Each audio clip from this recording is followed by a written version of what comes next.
Right now in New York's Tribeca neighborhood, the entirety of the Epstein files, at least those who have been released, there's still a few million that have not, are on display in the form of a public library dubbed the Donald J. Trump and Jeffrey Epstein Memorial Reading Room. The exhibition, made up of 3.5 million pages and put together by the nonprofit Institute of Primary Facts, is free to anyone over the age of 16 to access. Today, Epstein survivors were there to address the pain they say they've endured at the hands of the Justice Department and its handling of the Epstein files. Our government, and specifically the DOJ, has not done its job to pursue investigative leads. Yet, again and again, survivors are always asked to do more. We're always asked, name the names. It's something that we hear over and over and over again. And guess what we have? We actually have it to Congress, to the FBI, in spaces behind closed doors many, many times, but clearly that doesn't seem to do it. Joining us now is the Epstein survivor you just saw there, a strong woman named Dani Bensky. Dani, tell us what it was like for you to walk into this exhibit. Yeah, thank you for having me, Jake. It really does blow the mind when you stand there amongst so many different files and just binders and binders of information. And to constantly hear that there are no investigative leads when, within the first hour of us being there, and each of us had 10 minutes and we talked about a different topic and a different person. And basically within the first hour, there's so much that needs to be investigated. And we've been saying that from the very beginning. And I'd like to just say, it's a partial release so far. We haven't seen the full release. I started today by talking about Maria Farmer's report, and it's only the first page that's even there. And she did name the names, and we can't seem to find the rest of that report. So it's bittersweet to be in there.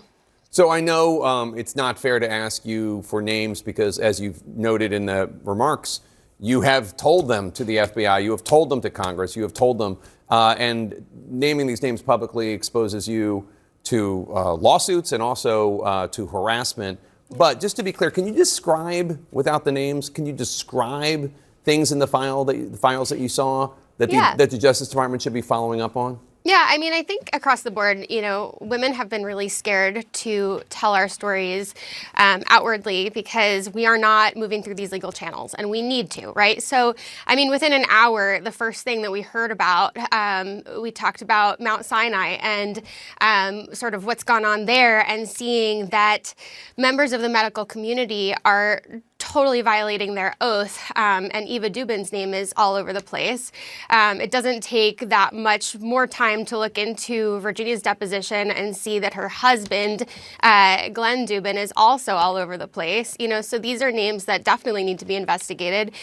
We saw a text message about Leon Black where there was a woman who it alluded to her being under extreme duress when she had to sign an NDA. That's an investigative lead that needs to be looked into.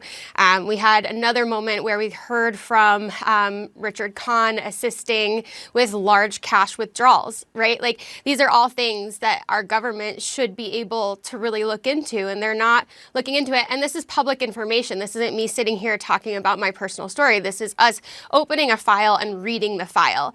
We have said time and time again that it's in the files. Please look in the files, and nobody seems to want to do that. And so we're bringing the files to the American people.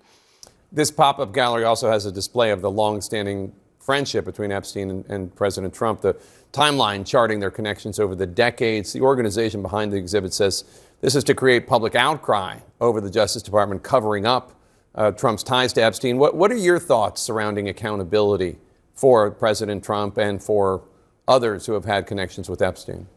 We've said from the beginning, every single time we're on the show, that it's not political for us. But something that I do think stands out in this exhibit is the friendship between the two of them.